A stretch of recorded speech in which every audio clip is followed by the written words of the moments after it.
নমস্কার। আজকে আমরা আলোচনা করব একটা ভীষণ ইম্পর্টেন্ট এবং খুব কমন একটা প্রবলেম নিয়ে। এখনকার দিনে আপনি যদি আপনার কোনো কারণে আলট্রাসোনোগ্রাম করতে যান, ইউএসজিতে দেখবেন প্রায় সবারই ম্যাক্সিমাম মানুষেরই দেখা যায় যে ফ্যাটি লিভার আছে। মানে অন্য সমস্ত কিছু নর্মাল দেখাবে, কিন্তু দেখা যাবে ফ্যাটি লিভার ঠিক আছে। তো এটা কেন হচ্ছে? এর মধ্যে এরকমও হয়, অনেকেই হয়তো আমরা অ্যালকোহল নিই না বা মদ্যপান করি না, কিন্তু তাও আমাদের দেখা যায় ফ্যাটি লিভার আছে, লিভারে ফ্যাট আছে। এটা কেন হচ্ছে? এখনকার দিনে আমরা যে খাবারগুলো খাই সেগুলো আমরা কিন্তু আমাদের পূর্বপুরুষরা বা অ্যানসেস্টার্সরা এই টাইপের খাবার ঠিক ওনারা খেতেন না। এখন আমরা ম্যাক্সিমাম আমাদের খাবারগুলোতে প্রচুর ক্যালোরি থাকে, এক্সেস কার্বোহাইড্রেট কন্টেন্ট ফুড আমরা খাই।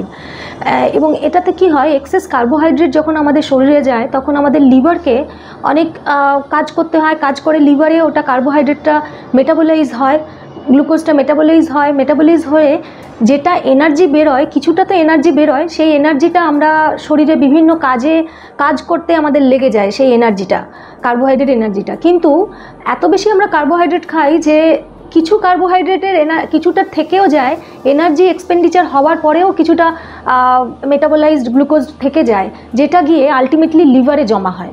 এভাবে দীর্ঘদিন ধরে, অনেক দিন ধরে যদি কেউ কার্বোহাইড্রেট রিচ খাবার খায়, তাহলে লিভারে একটু একটু করে জমা হতে হতে ওটা লিভারে ফ্যাট হিসেবে জমা হয়।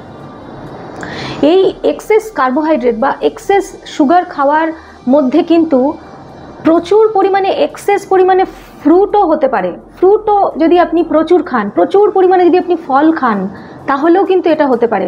অনেকেই আছে দেখবেন এক থালা ফল খেয়ে নিল একবারে, কিন্তু তারপরে কোনো অ্যাক্টিভিটি করলো না। এরকম কোনো মানুষ যে প্রচুর ফল খাচ্ছেন একসঙ্গে, ফলের সঙ্গে আর অন্য কিছু খাচ্ছেন না, শুধুই ফল খাচ্ছেন, কিন্তু ফল খেয়ে আর সেভাবে কোনো অ্যাক্টিভিটিস নেই তার, তাহলে কি হবে? এই ফলে যে সুগারটা থাকে, ফ্রুক্টোজ সুগার, এই ফ্রুক্টোজ কি হবে? মেটাবলাইজ হবে লিভারে। কিছুটা সামান্য ওনার এনার্জি যেটা হলো, এনার্জিটা ওনার কিছুটা ডেইলি অ্যাক্টিভিটিসের কাজে লাগলো, বাকি পুরোটা এনার্জি ওটা কিন্তু লিভারে ফ্যাট হিসেবেই জমা হবে। সেই জন্য বলা হয় কোনো জিনিসই এক্সেস খাবেন না, ফলও খুব বেশি খাবেন না, পরিমিত খাবেন। তারপর নেক্সট হচ্ছে, আমরা এখন অনেকেই দেখবেন ভালো খাবার জন্য রিফাইন্ড ভেজিটেবল অয়েল প্রেফার করি, কিন্তু রিফাইন্ড ভেজিটেবল অয়েল এগুলোর মধ্যে কিন্তু ট্রান্স ফ্যাট থাকে প্রচুর। আমরা হয়তো অনেকেই এটা জানি না, আমরা ভাবি রিফাইন্ড মানে খুব ভালো জিনিস।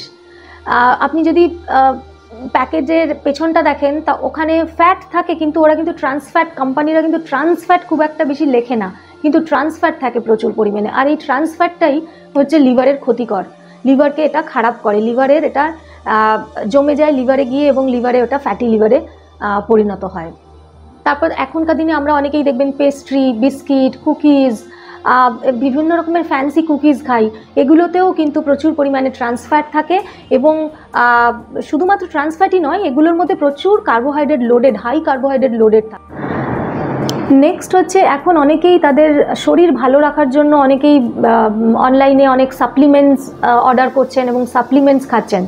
এই সাপ্লিমেন্টসগুলো অ্যাকচুয়ালি অনেক সাপ্লিমেন্টসে দেখা গেছে এগুলোতে হেভি মেটাল থাকে, বা এগুলো তৈরি করা হয় বিভিন্ন কেমিক্যালস দিয়ে, এবং যেটা আমাদের লিভারের ওটাকে ডাইজেস্ট করতে, লিভারকে ওটাকে ঠিকভাবে মেটাবলাইজ করতে খুব কষ্ট হয়, এবং সেই কারণেও কিন্তু আমাদের লিভারের হেলথ অনেকটা খারাপ হয়ে যায়।